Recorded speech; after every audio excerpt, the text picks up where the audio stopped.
네, 오늘 말씀은 맨발로 주님과 함께 동행하라 라는 제목으로 함께 하나님 말씀을 나누도록 하겠습니다.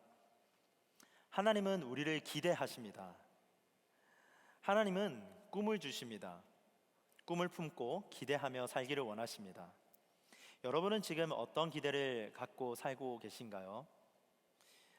우리는 많은 기대들이 있지만 먼저 환경에 대한 기대가 있을 겁니다. 내 형편이 나아지겠지. 내가 하고 있는 사업, 비즈니스가 좀 더 잘 되겠지. 병이 낫겠지. 올해는 연애를 하겠지. 올해는 결혼을 하겠지. 이러한 환경에 대한 기대들이 아마 있을 겁니다. 변화에 대한 기대도 있습니다. 내가 올해는 조금 더 나은 사람으로 성장하겠지. 조금 더 나은 사람이 되겠지라는 기대도 있을 거고요. 그리고 이 사람만큼은 좀 변했으면 좋겠다라는 기대도 아마 있을 겁니다. 영적인 기대도 있습니다. 우리가 신앙생활 하면서 사람이 바뀌길 원하지만 영적인 변화도 기대를 합니다. 예배 중에 하나님을 만나고 싶다. 무미건조한 나의 신앙생활 가운데서 정말 하나님과의 만남이 있으면 좋겠다라는 기대도 있을 거고요. 그리고 하나님의 음성을 듣고 싶다. 하나님께서 말씀하시는 길을 분명하게 알고 싶다라는 기대도 아마 있을 겁니다. 하나님께서 나를 향한 계획은 무엇일까라는 기대도 있을 거고요. 물론 이 모든 것들은 다 좋은 기대입니다. 우리가 새로 시작하는 이 이유는 새로운 기대가 있기 때문입니다. 우리가 새로운 기대가 기다리고 있기 때문이다라고 믿기 때문에 우리는 새로운 출발에 있어서 기대감이라는 것을 갖습니다. 하나님은 우리를 기대하십니다. 하나님이 쓰신 인물들을 한번 볼까요? 모두 다 기대를 품고 살았습니다. 출애굽 백성들은 가나안이라는 한 가지 목표를 두고 살았습니다. 기대하면서 지금까지 달려왔습니다. 출애굽 1세대가 광야에서 죽죠. 그러나 그 다음 세대가 그 기대감을 버리지 않고 끝까지 정진합니다. 그러면서 여리고를 향하고 요단강을 건너고 그러한 장면들을 우리는 보게 되죠. 그 다음 세대는 아무리 그 전 세대가 죽더라도 여전히 기대를 품고 여정을 달려갑니다. 여호수아의 갈렙은 가나안을 정탐하죠. 그리고 말합니다. 저들은 우리의 밥이다. 저 싸움은 우리가 이길 수 있다. 우리가 정복할 수 있다. 라는 믿음의 고백을 합니다. 그런 다음 하나님이 약속하신 땅으로 갑니다.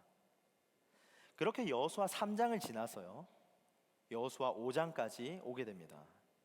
이 여호수아 5장은 하나님이 약속을 어떻게 이루시는가라는 것에 대해서 지금 보여주는 장면입니다. 우리가 길을 걷다 보면 험난한 부분들을 많이 만나잖아요. 마찬가지예요. 약속의 땅을 가는데 이 험난한 것들이 너무 많습니다. 약속의 땅을 가는 길이 왜 이렇게 험난할까? 넘어야 할 산들이 너무 많습니다. 그 중에 최고의 산은 여리고입니다. 여리고라는 성을 넘어야 합니다. 여리고는 난공불락의 성입니다. 이것은 정말 큰 산과 같아서 도저히 넘을 수 없는 것 같은 느낌을 받습니다. 여호수아와 백성들은 지금 이 큰 산, 이 큰 성 앞에 지금 놓여 있습니다. 그런데 그 순간 여호와의 사자가 여호수아 앞에 등장을 하죠. 하나님은 지금 이제 여리고가 무너질 것을 아셨습니다. 하나님은 여리고가 무너질 것을 아셨기 때문에 여호수아와 이 백성들을 미리 준비시키십니다. 어떻게 하면 여리고를 무너뜨릴 수 있을지를 지금 준비시키고 계십니다. 여리고가 무너지는 것은 그들에게 있어서 굉장한 기적이었습니다. 여호수아는 하나님의 기적을 믿고 있습니다. 오늘 우리 모두도 하나님의 기적을 기다립니다. 기적은 준비하는 자에게 찾아옵니다. 지금은 이 말씀처럼 준비할 때입니다. 재정비할 때입니다. 그렇다면 우리가 이 하나님의 기적을 어떻게 경험할 수 있을까요? 오늘 본문을 통해서 세 가지를 살펴보겠습니다. 첫째는 신을 벗으라 입니다. 나의 권리를 포기해야 합니다라는 거죠. 한번 같이 읽어 보겠습니다. 시작. 신을 벗으라. 나의 권리를 포기해야 합니다. 하나님이 말씀 가운데서 신을 벗으라라고 말씀하십니다. 여호수아가 어떤 사람이죠? 이 여호수아는요, 군대 장군입니다. 그는 피 튀기는 전쟁터에서 살아남은 전쟁 전문가입니다. 모세가 산에서 기도할 때 여호수아는 무엇을 했냐면 아래에서 칼을 들고 싸웠던 장군입니다. 실제로 칼을 들고 싸웠던 사람이 바로 이 여호수아입니다. 현장 지휘관입니다. 전쟁에 대해서는 아주 잘 알고 있는 사람입니다. 누구보다 이 전쟁의 생리를 잘 아는 전문가죠. 그가 지금 여리고 앞에 도착을 합니다. 그 순간 여호와의 군대 대장을 만나죠. 여호수아 5장 13절에서 14절입니다. 여호수아가 여리고에 가까이 이르렀을 때에 눈을 들어본즉 한 사람이 칼을 빼어 손에 들고 마주 서 있는지라. 여호수아가 나아가서 그에게 묻되 너는 우리를 위하느냐 우리의 적들을 위하느냐 하니 그가 이르되 아니라 나는 여호와의 군대 대장으로 지금 왔느니라 하는지라. 여호수아가 얼굴을 땅에 대고 엎드려 절하고 그에게 이르되 내 주여 종에게 무슨 말씀을 하려 하시나이까. 저는 이 장면을 보면서 하나님이 참 인격적이시다라는 것을 좀 느낍니다. 이 여호수아는 제사장이 아니에요. 여호수아는 군인입니다. 군인은 질서를 중요하게 생각하죠.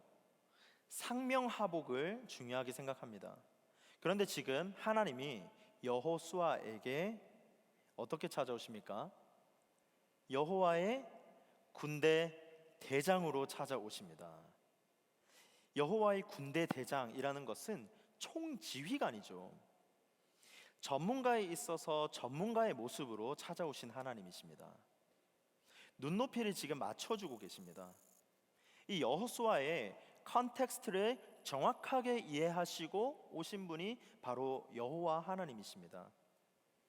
과거에 이와 비슷한 장면이 우리가 잘 알고 있습니다. 누구죠?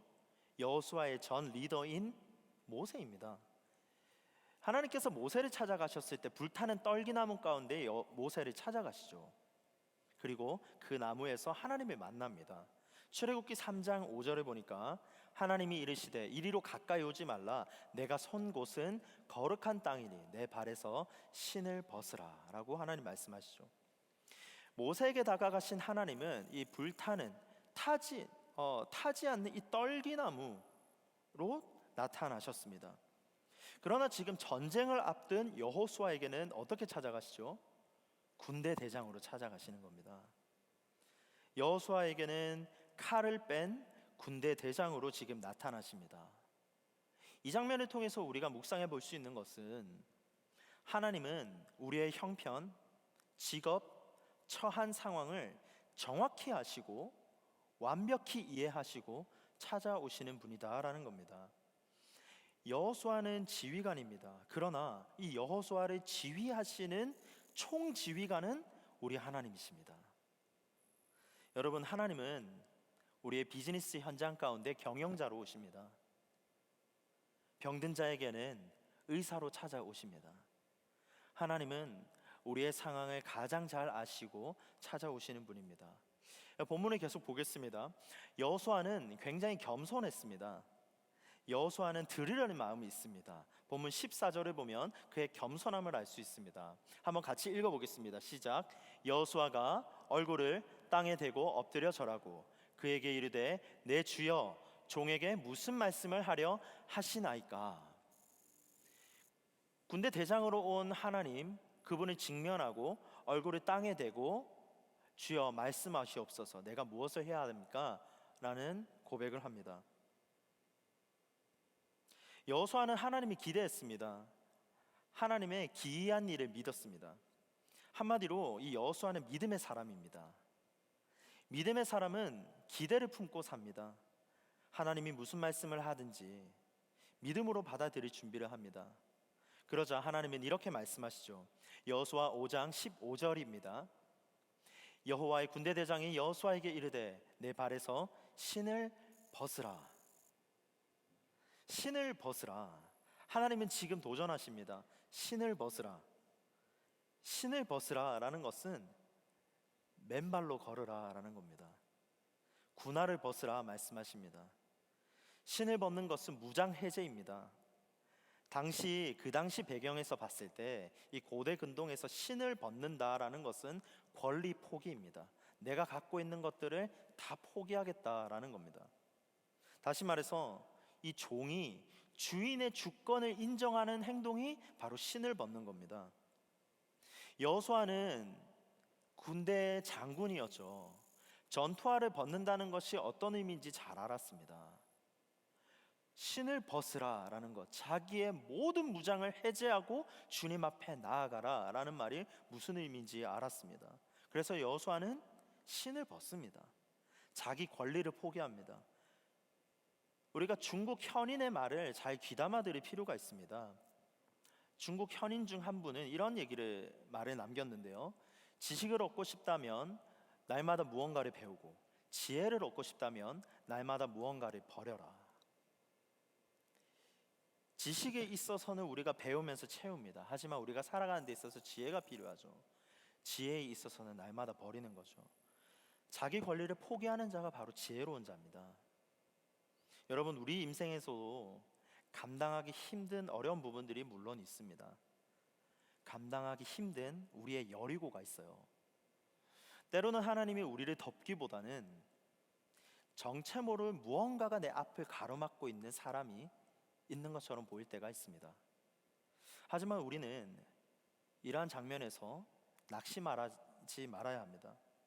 이 모든 상황에 하나님께서 허락하신 것은 우리의 지경을 넓히기 위한 하나님의 뜻이라는 겁니다. 지경을 넓히기 위해 가장 먼저 해야 하는 것이 있습니다. 바로 내 신을 벗는 겁니다. 나의 경험, 나의 고집들, 나의 계획들을 벗는 겁니다. 내 방법대로 싸우려던 칼을 내려놓는 겁니다. 주님의 통치를 받아들여야 합니다. 완전히 무장해제하고 하나님께서 나를 다스리실 것을 기대해야 합니다. 맨발은 아픕니다. 여러분 혹시 이렇게 쥐압 아시죠? 이렇게 발 건강을 위해서 이렇게 돌멩이를 이렇게 밟을 때 아프지 않습니까? 그 발의 건강을 위해서 그 발을 밟습니다. 쥐압을 밟죠. 그 순간 아픕니다. 하지만 우리가 신발을 신으면 안 아플 수 있어요. 하지만 건강을 위해서 신발을 벗고 그 자갈길을 걷는 겁니다. 마찬가지예요. 맨발은 아프죠. 돌멩이 하나하나를 느껴야 됩니다. 맨발로 걷는다는 것은 굉장히 고통스럽습니다. 고통을 느끼기 때문에 속도가 느려집니다. 하지만 그렇기 때문에 더 신중해집니다. 더 간절해지고요. 더 간절히 주님께 매달리게 됩니다.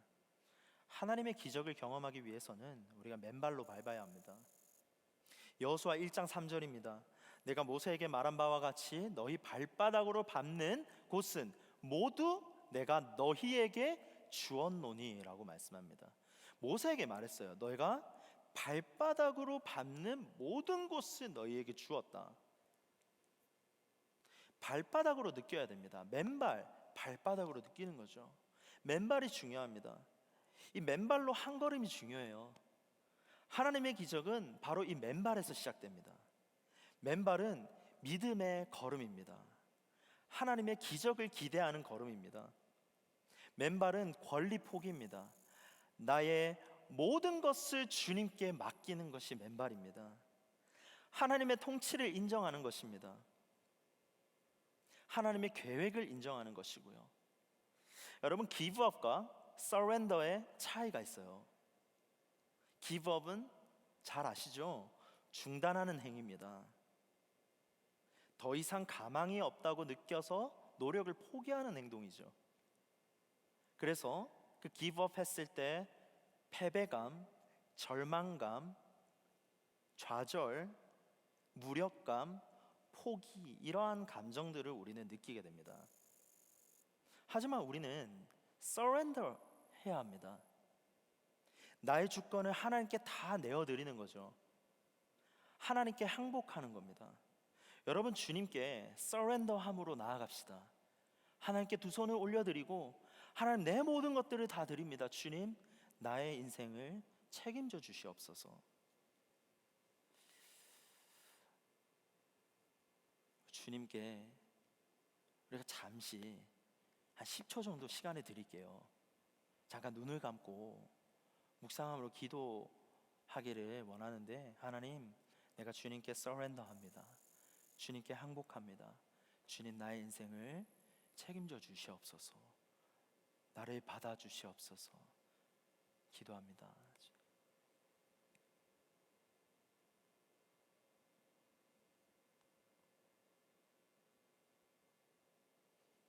예수님의 이름으로 기도합니다. 아멘. 이 작은 고백이 주님께서 들으신 줄로 믿습니다. 둘째로, 맨발로 동행하라, 거룩함이 능력입니다. 우리 함께 읽겠습니다. 시작. 맨발로 동행하라, 거룩함이 능력입니다. 이 여호수아는 새로운 땅에 들어가기 전에 백성들을 준비시킵니다. 양식을 준비하라라고 말씀하거든요. 여호수아 1장 11절을 봅니다. 여호수아 1장 11절에 진중에 두루 다니며 그 백성에게 명령하여 이르기를 양식을 준비하라. 여호수아가 지금 백성들에게 말하고 있습니다. 전쟁을 앞둔 군인들이 양식이 중요하잖아요. 그래서 양식을 준비하라 말씀하고 있습니다. 이 하나님의 기적을 알았고요, 하나님의 기적을 믿었습니다. 그 때문에 이 백성에게 성결을 하나님께서는 가르치십니다. 거룩함이 승리 조건입니다. 하나님은 이스라엘 백성들에게 군사력을 키워라 하십니다. 그런데 그 전에 잘 보면 먼저 자신을 성결하게 하라라고 말씀하십니다. 여호수아 3장 5절입니다. 여호수아가 또 백성에게 이르되 너희는 자신을 성결하게 하라. 여호와께서 내일 너희 가운데에 기이한 일들을 행하시리라. 하나님의 군대 대장이 여호수아를 이 만나는 장면에서도 한 번 더 성결을 가르치고 있습니다. 여호수아 5장 15절입니다. 여호와의 군대 대장이 여호수아에게 이르되 내 발에서 신을 벗으라. 내가 선 곳은 거룩하니라 하니. 거룩하니라, 신을 벗으라. 여러분, 혹시 더러운 그릇 좋아하십니까? 여러분, 식사할 때 더러운 그릇 좋아하십니까? 아마 아무도 없을 거예요. 식당에 가도 그릇이 더러우면 그릇을 바꿔달라고 요청을 하지 않습니까? 마찬가지 원리입니다. 하나님은 거룩하신 분이십니다. 그래서 우리도 거룩하기를 원하시죠. 하나님은 깨끗한 그릇을 사용하십니다. 물론 그릇에 있어서 크기의 차이가 있습니다. 하지만 모두가 깨끗한 그릇을 원한다라는 겁니다. 하나님도 마찬가지입니다. 하나님은 깨끗한 그릇을 사용하시죠.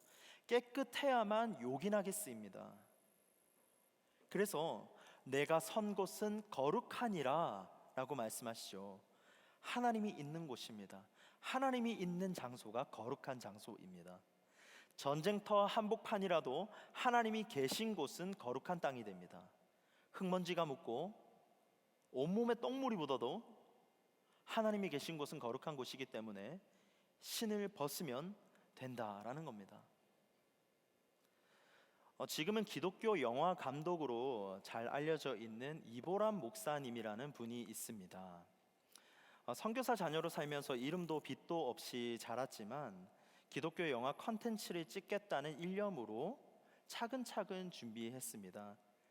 제가 이 말씀을 준비하면서 이 목사님께 여쭤봤어요. 이런 내용을 좀 나눠도 될까요? 하니까 이렇게 흔쾌히 또 오케이 해주셨습니다. 미디어 분야에서 실력이 있었어요. 탁월했습니다. 그런데도 방심하지 않고 계속 공부하고 발전했습니다.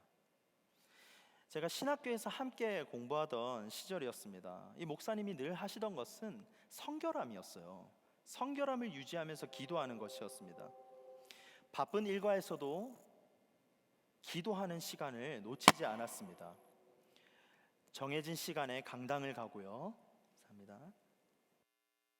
정해진 시간에 강당을 가고, 그리고 기도굴이라는 데가 있었습니다. 신학교에 기도굴이 있었거든요.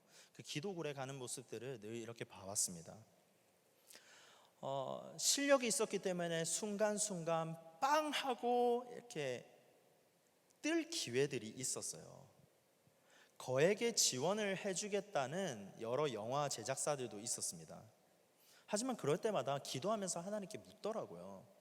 성결함을 가장 중요하게 여기면서 기도하는 것을 봤습니다. 지금은 수많은 청년들과 교회에 기독교 영화로 영향력을 주고 있습니다. 앞에 스크린을 보시면 지금 이제 계속해서 이런 영화들을 이렇게 촬영하고 많은 청년들과 우리 많은 크리스천들에게 도전을 주고 지금은 아이자 61과 함께 협업하면서 이렇게 영화 사역을 하고 있습니다. 중요한 것은요, 항상 하나님께 물으면서 기도하면서 준비하시더라고요. 어느 날 제가 쇼츠를 보게 됐습니다. 기독교 영화를 만드는 그 이보람 목사님의 인터뷰를 들은 적이 있습니다. 내용은 이렇습니다. 제가 읽어드릴게요. 실책이 있다는 것은 큰 문제입니다. 인생에 있어서 실책이 있다는 것은 큰 문제입니다. 하지만 하나님이 늘 사용하셨던 인물을 보면 특정 분야에 특출난 사람을 사용하신 게 아니라 여러모로 치명적인 단점과 죄가 없었던 자를 사용하셨다라는 것을 기억해야 합니다. 그렇기 때문에 죄가 우리가 그래 이제 회개해야지, 미워하면 안 되지, 욕하면 안 되지, 화내면 안 되지 에서 끝나면 안 됩니다. 다음번에 이러한 비슷한 상황이 왔을 때 어떻게 하면 내가 화를 내지 않을 것이냐, 어떻게 하면 누구를 비판하지 않을 것이냐의 계획에 있어서 철저한 계획을 세워야 된다. 우스운 얘기일지 모르겠지만 정말 종이에 적어가면서까지 철저한 계획을 세우지 않으면 안 된다라는 인터뷰의 내용을 봤습니다.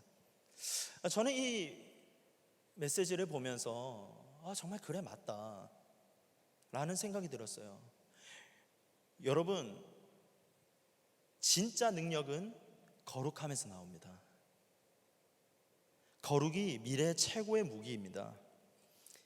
미래 사회를 누가 점령합니까?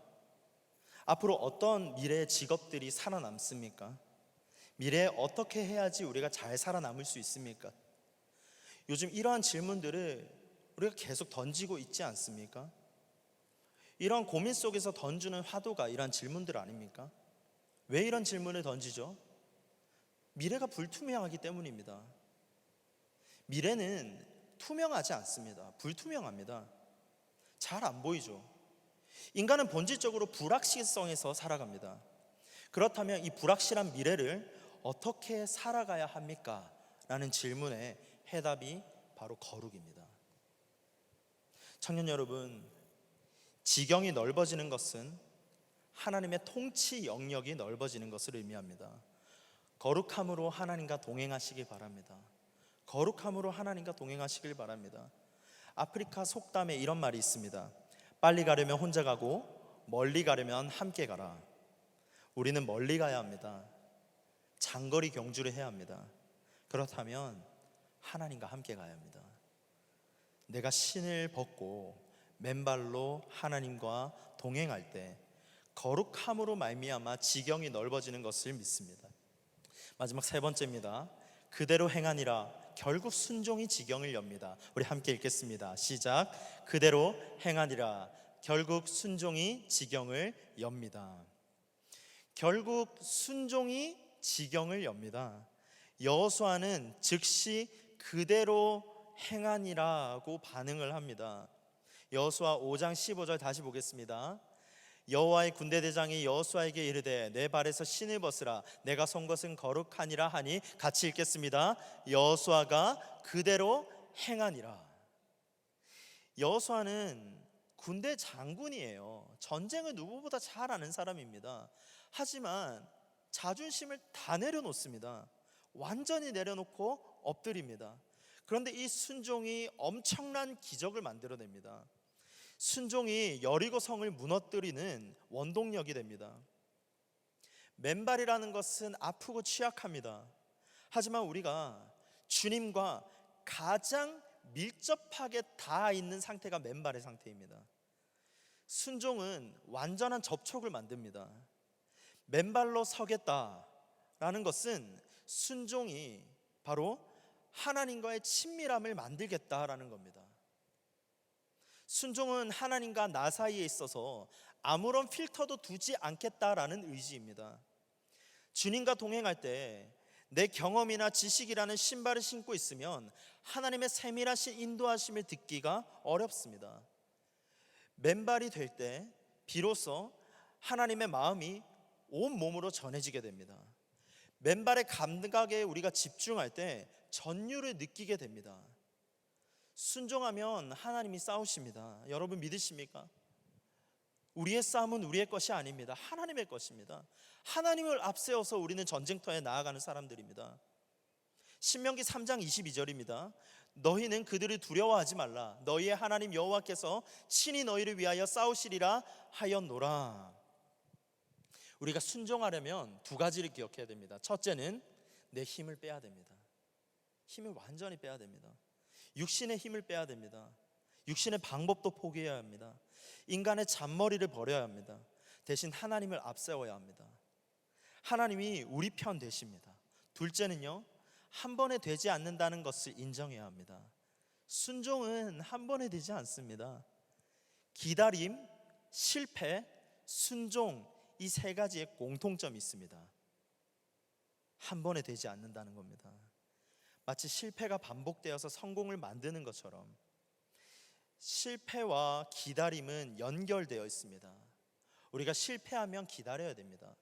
또 실패하잖아요? 또 기다려야 됩니다. 순종도 마찬가지입니다. 한 번에 되지 않습니다. 여리고를 점령하기 직전에 이 서 있는 여호수아는 지금 순종을 연습하고 있습니다. 순종을 반복해서 연습하니 여리고를 돌 때 정말 그 황당한 하나님의 요청 앞에서도 돌지 않습니까? 이전에 지금 순종이 연습되어 있었기 때문입니다. 사랑하는 청년 여러분, 순종이 지경을 엽니다. 순종이 더 큰 믿음을 가져옵니다.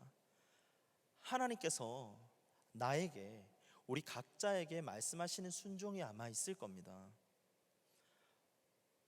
물론 순종이 쉽다고 말하진 않겠습니다. 분명한 사실이 있습니다. 순종은 우리를 하여금 더 나은 번영의 세계로 인도합니다. 비워야 채울 수 있습니다. 기독교 철학의 핵심 중 하나가 케노시스입니다. 예수님께서 자기를 비워 종의 형체를 가지셨죠. 나를 비워야 하나님이 내 안에 있을 수 있습니다. 나의 권리, 나라는 집착으로 가득 차 있다면 하나님의 지혜와 능력이 머물 공간이 없습니다. 자신의 이성적 판단을 내리고 하나님께 우리의 모든 것들을 내어드리는 겁니다. 키에르케고르 같은 유신론적 실존주의자는 인간이라는 존재가 절벽 끝, 이 한계의 상황에 섰을 때 자신의 모든 이성적 판단을 내려놓고 하나님께 자신이 던지는 신앙적 행동을 도전하고 있습니다. 여호수아는 순종이 이해가 되어서 하는 것이 아닙니다. 하나님이 신뢰하기 때문에 결단하는 것입니다. 그래서 우리는 서렌더 하는 걸 맞습니다. 여러분, 하나님은 맨발의 순종을 원하십니다. 우리 예수님도 무거운 책임 아래 맨발로 순종하셨죠. 동등됨의 권리를 포기하시고 이 땅에 오셨습니다. 그분의 결말은 십자가에서 비참한 죽음을 맞이하셨습니다. 그러나 그 비참한 한 사람의 죽음이 이 영혼을 변화시키고 영혼을 살리는 기적을 만들어내셨습니다. 그분의 맨발은 축복의 행보였습니다. 이해가 되지 않을 때도 전적으로 순종하면 길이 열리는 줄 믿습니다. 우리 삶 가운데서 정말 이해가 되지 않는 상황 가운데서도 한 걸음 내디디면서 하나님께 순종으로 한번 반응해 봅시다. 하나님께서 우리의 인생에 대로를 열어주실 것을 믿습니다. 하나님의 열쇠로 지경의 문이 열리는 줄로 믿습니다. 전쟁의 가장 기본 전략은 우리의 칼이 아닙니다. 우리의 경험이 아닙니다. 전쟁에 있어서 가장 기본 전략은 하나님께 순종임을 믿으시길 바랍니다. 순종이 지경이 열리는 기적이 있길 주님의 이름으로 축복합니다. 말씀을 정리하겠습니다. 거룩한 항복으로 강력한 승리를 경험하시기 바랍니다. 하나님께 거룩한 항복으로 여러분의 강력한 승리를 경험하시기를 바랍니다. 시작의 지혜라는 강준민 목사님 책에 담긴 박노해 시인의 길이 끝나면이라는 시로 말씀을 정리합니다. 길이 끝나면입니다. 길이 끝나면 거기 새로운 길이 열린다. 한쪽 문이 닫히면 거기 다른 쪽 문이 열린다. 겨울이 깊으면 거기 새봄이 걸어 나온다. 내가 무너지면 거기 더 큰 내가 일어선다. 최선의 끝이 참된 시작이다. 정직한 절망이 희망의 시작이다. 청년 여러분, 이스라엘 백성이 홍해를 건넜습니다. 요단강도 건넜습니다. 마찬가지로 인생의 끝자락에서 하나님이 우리의 길을 여시는 줄로 믿습니다. 맨발로 동행하시기를 바랍니다. 대신 주님과 동행하시기를 바랍니다. 그분과 함께 인생의 이 전환점에서 새로운 역사를 경험하는 우리 모든 청년들 되시기를 주님의 이름으로 축복합니다. 함께 기도하겠습니다.